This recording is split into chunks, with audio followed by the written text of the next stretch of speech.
Gooding. For those that don't know, I run this show annually, and I'm sure there are plenty of you who don't, weren't around in prior years, etc. Every single year, the Wednesday before Thanksgiving, and at no point do I ever broadcast on Thanksgiving, because it is indeed my favorite holiday every single year. But the day before Thanksgiving, we go over the true story of Thanksgiving, which is not anything that you were taught in school, any crybaby, whiny nonsense that you hear from leftist douchebags about how the world is ending because Mahuat Man showed up and did Mahuat Man things, in which they did horrible things to, I don't know, Native Americans or whatever. Or whatever the hell we're supposed to call these people these days. How about Injuns? Let's go with Injuns. No less, somehow or another, every single year, what we end up with is someone coming to me and saying, Don, I had no idea. And so, I'm not going to stop doing this. Probably ever. Funny enough, someone asked me this morning if we were going to get annual show, and of course we're going to get annual show, because it's the annual show. What are you going to do? You can't get away from the annual show. It's important.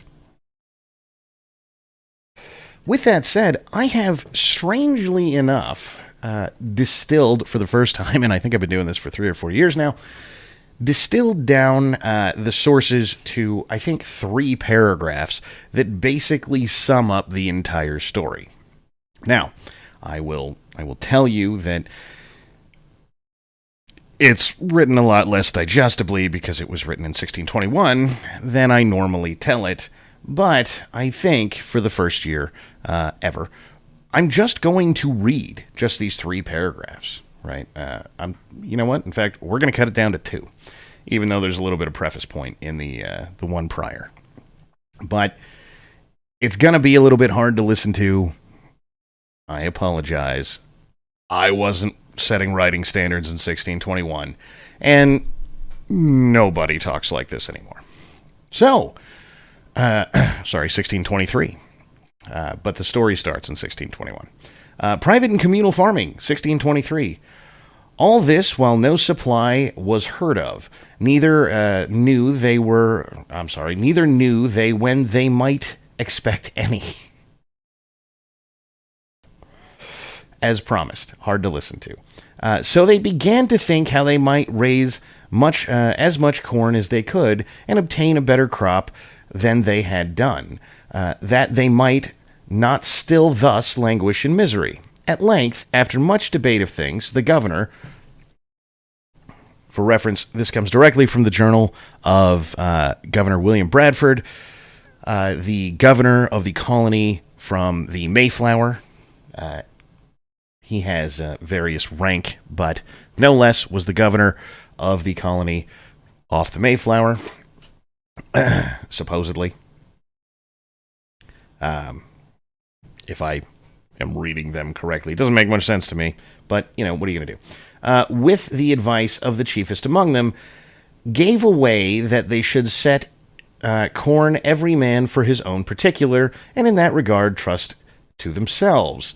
In all other things, to go to the general way as before, and so assign to every family a parcel of land according to the proportion of their number, and number for that end only for present use, but made no division for inheritance, and ranged all boys and youth under some family.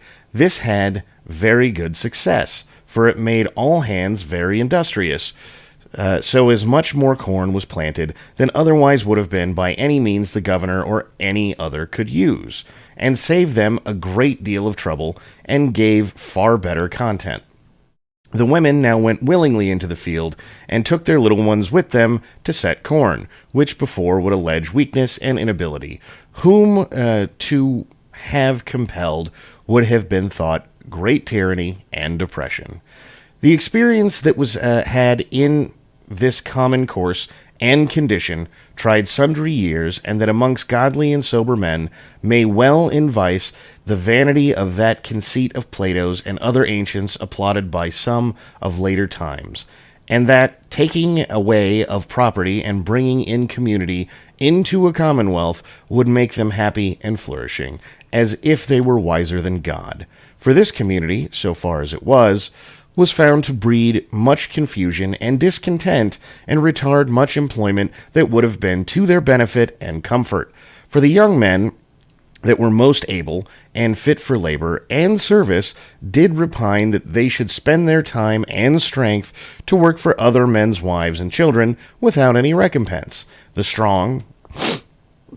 I apologize. I'm going to stop right here. I very nasally...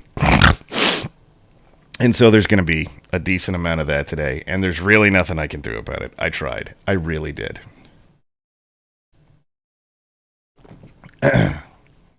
Let's see, where were we? The strong, or man of parts, had no more division of victuals and clothes than he that was weak and not able to do a quarter the other could. This was thought injustice. The aged and graver men to be ranked and equalized in labors and victuals, clothes, etc., with the meaner and younger sort, thought it some indignity and disrespect unto them, and for men's wives to be commanded to do service for other men, as dressing their meat, washing their clothes, etc., they deemed it a kind of slavery. Neither could many husbands well brook it. Upon the point, all being to have alike, and all to do alike, they thought themselves in the like condition, and as one as good as another. And so, if it did not cut off those relations that God hath set amongst men, yet it did at least much diminish and take off the mutual respects that should be preserved amongst them, and would have been worse if they had been men of another condition. Let none object. This is men's corruption, and nothing to the course itself. I answer, seeing all men have this corruption in them, God in his wisdom saw another course fitter for them. Governor William Bradford, the Plymouth Plantation, 1650, is the title of the whole journal. You can go find it and read it yourself. I will grant you reading the actual journal is somewhat painful. Bradford writes like crap.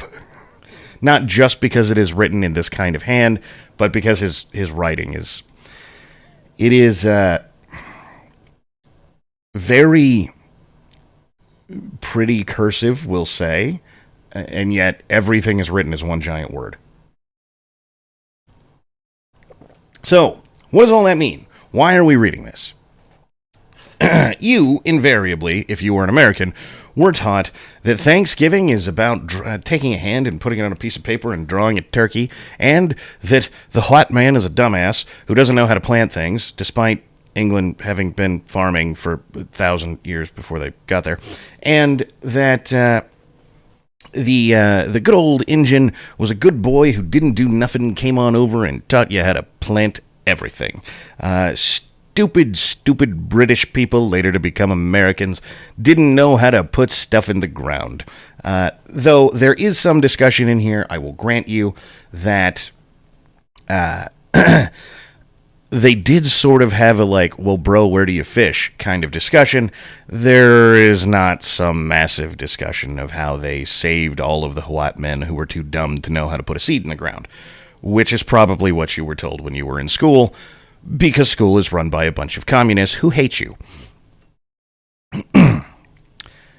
However, that happened in the year of their starvation.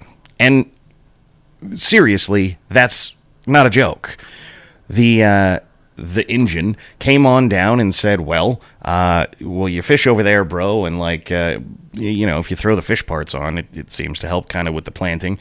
That did sort of happen, and it didn't matter. They didn't have a bountiful Thanksgiving. They didn't have any of the things that you know of as Thanksgiving, whether anyone told you or not. There's a reason you have a big giant turkey and a cornucopia and all these things, because it was the style at the time.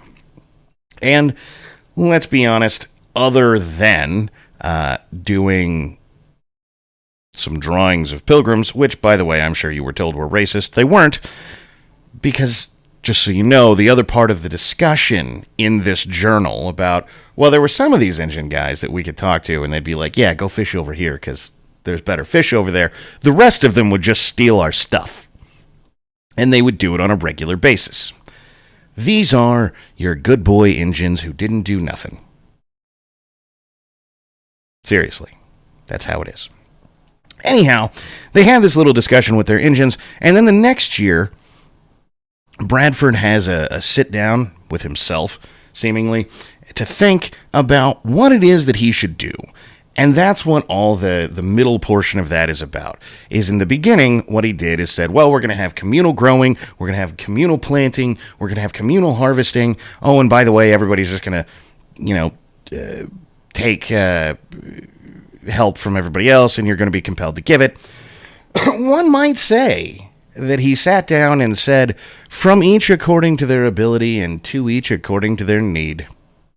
And somehow or another, regardless of whether or not they got good advice about where to fish from local Injuns who otherwise stole all their crap, this still resulted in starvation. Now, you might think to yourself, God, Don, that sounds really familiar, like there was this Holodomor thing that might have happened, and it turns out that communal farming is pretty much garbage. And I could swear we'd heard this before. Indeed, we had heard this before, if you live in the 21st century, but the Holodomor came a little bit after 1621, or 23, or 50, or any other year that you want to pull from Bradford, where effectively what he was doing was saying, well, we're going to implement socialism, at least in fairly basic tenets. Now, I know some of you are going to argue with me. Don, you say all the time that all of this came from Marx. Well, what I say all the time is that all of these leftist ideals were funneled into Marx and then funneled back out of, but, argue as you will, dishonestly as you feel like. So, with that said, while he didn't have Marx's Communist Manifesto, he did indeed run all of the tenets of socialism, and who knew, the able-bodied, the people who, generally speaking, are able to take care of themselves and others, people who can shoulder a responsibility bigger than, hey, what can I get from you, all went, you know what, at a certain point here, I get tired of doing everything for you. And who knew, so do their wives. And guys don't like having their wives run around and do everybody else's BS labor either. And so the next year, 1623, Bradford said, you know what we're going to do?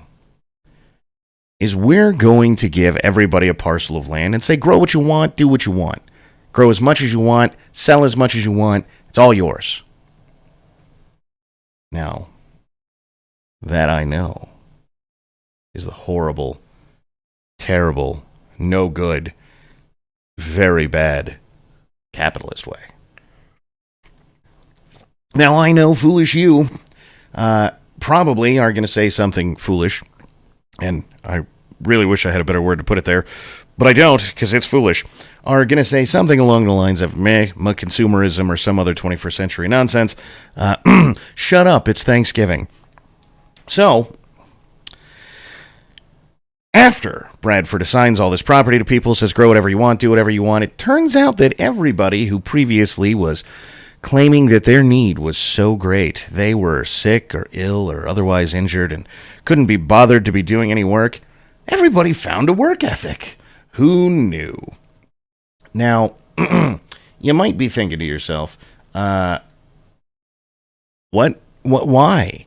I mean, all the communists have been telling me for years, haven't you ever met anyone who just has a good work ethic? And it turns out, yes, no matter how many times I've met somebody with a good work ethic, we all get tired of being your slave and or bitch.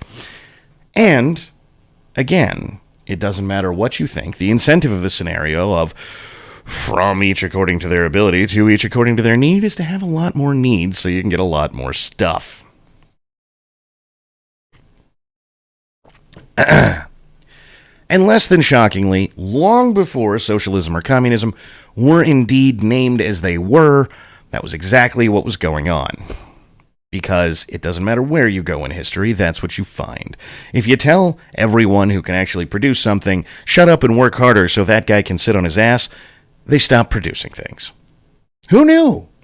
I mean, except all of history, and everyone with an IQ above room temperature. And some people with an IQ below room temperature. And my dog. and the mice that live in the field in the backyard. And bugs.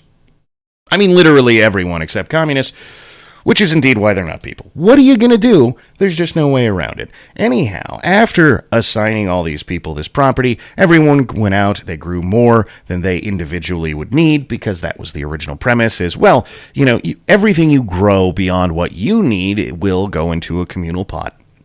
And then it will be given to everybody else. In a shocking turn of events, everyone went, fine, I'll just grow what I need, and literally nothing else. Why in the hell am I working for free for you? And wouldn't you believe it, as soon as people could trade and make their own lives even the slightest bit better for all the extra work, everybody got up and started planting and doing things, and what do you know? There was excess, quite a bit of excess. And so you get the tradition of Thanksgiving, where the largest harvest they had seen after having been there for multiple years, was something that they thought worthy of celebrating, taking notes about, saying, hey, we had a good time. Now, because of people like Howard Zinn, who is a disgusting human being who, as far as I know, has been wiped from the face of the earth, but should have been done so earlier, shot into the sun in a clown cannon, as it were, history got rewritten from the point of view of the victim, which is basically whoever it is that Howard Zinn decided lost any engagement. And so you go all the way back from, Trail of Tears type things, back to William Bradford, and you rewrite whether or not William Bradford was the good guy here. And by the way, you leave Bradford's name out because what does that stupid white guy know? It's not like he wrote the only article of historical evidence that we have. And by that, I'm not kidding. He wrote the only article of historical evidence we have. So when a dirty, disgusting communist comes to you and says, but Howard Zinn told me that's not how it works, that's because Howard Zinn made shit up. Unironically, made it up. Fabricated, whole cloth, said absolutely nothing factual, just decided that, well, maybe if these guys were actually the good guys, they probably did the thing that made the harvest bountiful, so we're going to go ahead and get rid of that part about how turns out socialism sucks and capitalism kicks ass and takes names. Why? Because Bradford was a commie. I'm sorry, not Bradford.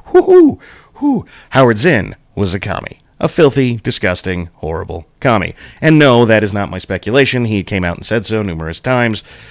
So, if you're listening to basically anything that you were taught in school about how the big evil white man did all the evil white things, what you are listening to is a disgusting communist rewriting history for the express purpose of making you feel bad about capitalism's success, being white, any of those other things that you might want to be talking about. The simple reality is he hated everything because he's a disgusting communist, and he always was. Don't know what to tell you. That's how they are. That's not new. He wrote that book something like 50 years ago. So,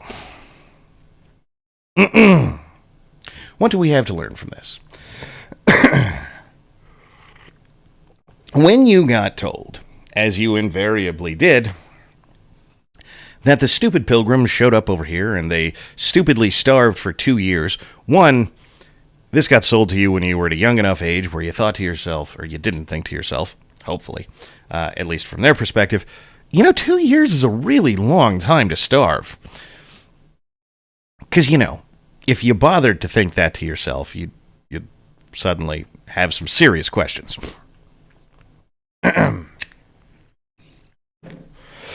You also got sold this during a time where you probably weren't thinking to yourself, but wait a minute, farming had been around since that breadbasket of the world kind of thing. Shouldn't they have known how to farm? And of course they knew how to farm.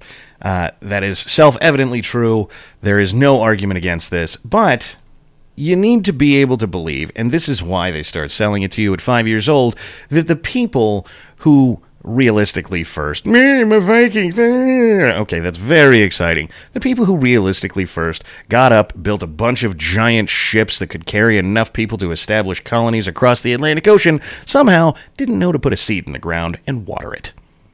That's the idea. That's what they've sold you. And by the way, if you feel foolish when it gets phrased like that, I don't blame you, but keep in mind, There's a reason they started selling it to you at 5.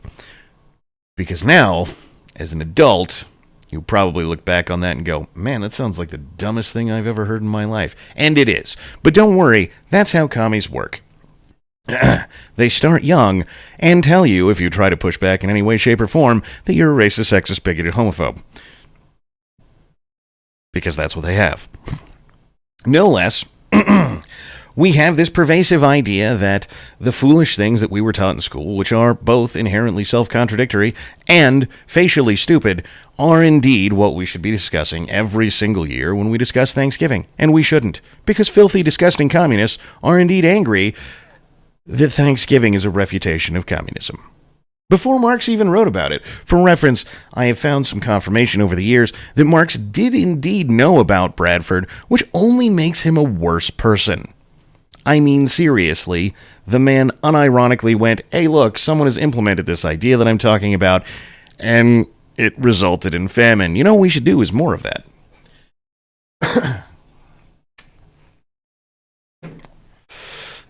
Seriously. Worst person ever born. This, by the way, since we have yet another year where things have changed ever so slightly, should be yet another time that we look back and find out whether or not right-wing socialism is a good idea. And for those of you who are running around the internet talking about right-wing socialism, I'd like you to stop and pause and pull your head out of your ass for a minute and decide for yourself whether or not people born in 1621 were substantially more right-wing than you. And the answer is, of course, they were. Whatever it is that you don't like and think is left-wing, I promise you the people of 1621 not only hated, but hated more.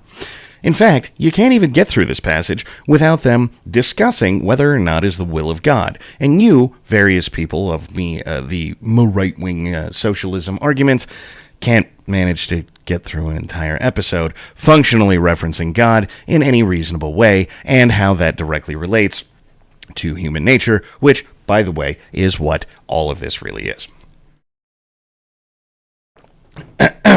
There is no right-wing socialism. There will be no right-wing socialism. And again, it's important to understand that the vast majority of you who have come to me over the years and said, right-wing socialism, have effectively been asking for exactly what Bradford was doing when everyone was starving. Now, I understand that some of you probably don't care about that. You would rather have starving right-wing socialism than, I don't know, the ability to eat. But, that all sounds well and good right up until it is you or your own children starving. But then again, it will never be you because obvious reasons, right? Now, this again is not a refutation of some abstract idea of the left. This is a refutation, the holiday as a whole, of socialism, of communism, of Marxism, of any of this, from to each according to their need and from each according to their ability. There is absolutely no way to get around the issues that are involved in this general policy set. And by the way, before any of you go, well, but we would be more hardy and more right-wing or something, it's worth noting that the people you're talking about in the 1600s got on a boat, sailed across the Atlantic, half of them died of scurvy and or being British, let's be honest. And the various diseases that invariably made them much hardier than you or probably anyone you've ever met. And they did all of this to show up and risk starting a colony from literally nothing, where they by hand cut down trees to build buildings, something that the vast majority of you intellectuals have never done, nor will ever do, nor have any capability to do. But you, knowingly, speak from the depths of your heart about how great it will be when men are hard again, like they were in, I don't know, the 1600s, or the 1200s, or any other time. I mean, I don't know. What's the point? Still, got on a big wooden ship and sailed across the ocean, and then built a colony. It's not about hardiness, it's about this policy sucking. And it's always sucked, and it always will suck. No matter how much more right-wingish you want to be. It was terrible from the beginning, and it's the history of your country, at least if you live in this one, and sadly part of the British too, because, British. So, Keep that in mind the next time you're going to have more right-wing socialism. You're still just a leftist. That's how it works. All right. With that said,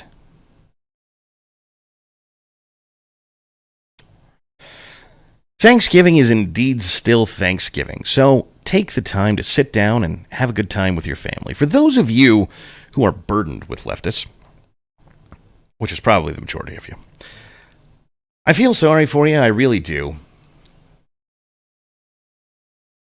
But enjoy the holiday regardless. Enjoy that it is probably the most American holiday that there is. It is not a part of some other thing. It is not, Christmas, which, look, I'm not telling you not to appreciate Christmas. I am telling you that Thanksgiving, possibly even more than the 4th of July, is the most American holiday you'll get. Because a lot of the country, including Founding Fathers discussion, was based on things that Bradford learned in this colony. A lot of how we ended up with the system we did. I know you have a very intellectual take about how 1789 is effectively the same as 2021, and so the American system of governments is dumb or bad or whatever. That's nice. Shove it up your ass. It's Thanksgiving. Fucking America.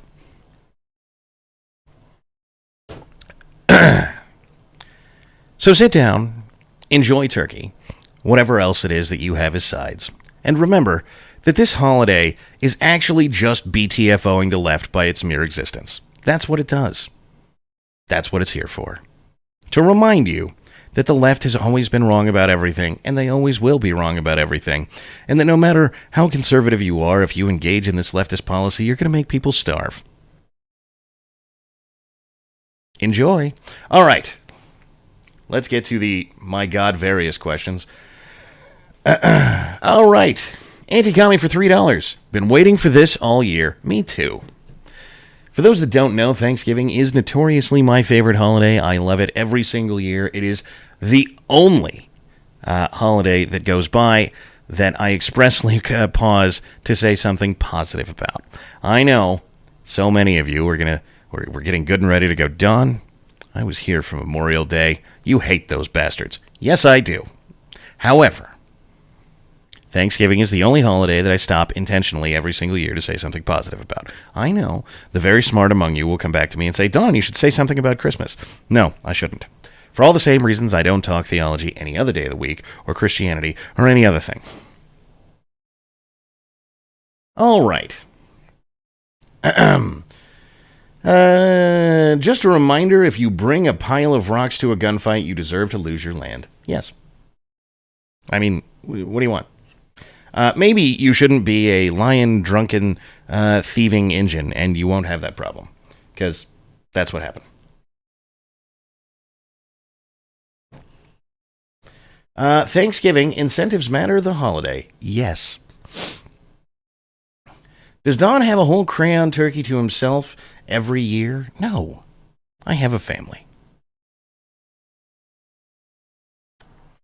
Would you please try to make this stream family friendly so I can show children and they can learn the truth? Pretty please. A little bit late and only mostly. On the other hand, what I really need to do is just put out a video with this that is indeed family friendly. Sorry, I have a hard time being particularly family friendly about anything that involves filthy, disgusting communists. And it does. Sam Nope for $5. TIL, Thanksgiving is a celebration of Americans solving their problems by putting things in the ground and BTFOing the left. Intellectually. Yes.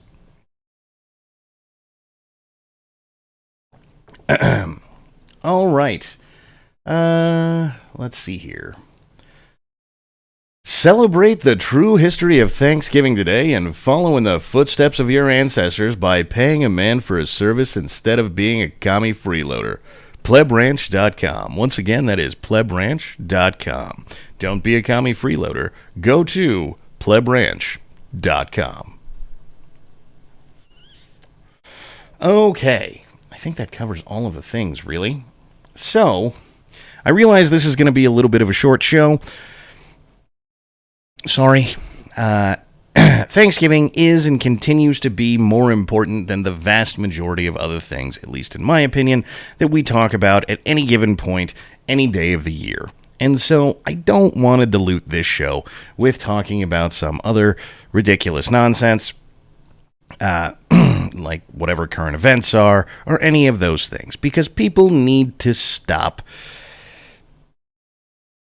besmirching Thanksgiving. People need to learn any amount of history of this country, including but not limited to what happened on Thanksgiving in 1723, because, let's be honest with ourselves, it's probably more important to everything that goes on in this country than whether or not current politician is an idiot, which they probably are, but no less, instead of any of those principles the country was founded on, what we generally do is argue about whether or not somebody sucks. Stop doing that. Anti-commie for $5. Just because I like Dawn saying filthy, disgusting commies, I'll pay for more of it. Filthy, disgusting commies. Indeed, they are filthy, disgusting commies. You know what I might do is download this and then just bleep all of my cursing. Stanley Simpson for $5. Happy Thanksgiving, Dawn. I'm British, but I've always respected your amazing country. Well, look, nobody's perfect. And, you know, most of the British are indeed British. Who knew? But thank you, regardless. All right. With that said, I am going to deny you the usual outro because it's Thanksgiving. Go spend time with your families. Go spend time with the people who are of great benefit to your life, positive influence, and involve any of that bounty that you probably live with, whether you know it or not. I know everyone's got a reason to complain, but the simple reality is, if you live in the United States, you're the rich. You live a pretty bountiful life. Stop, be thankful, have gratitude for that, and enjoy it, even if it's just for one day. Thank you all for watching. Happy Thanksgiving. I will be back later today, but other than that, I should not be back until Monday. Enjoy the holiday.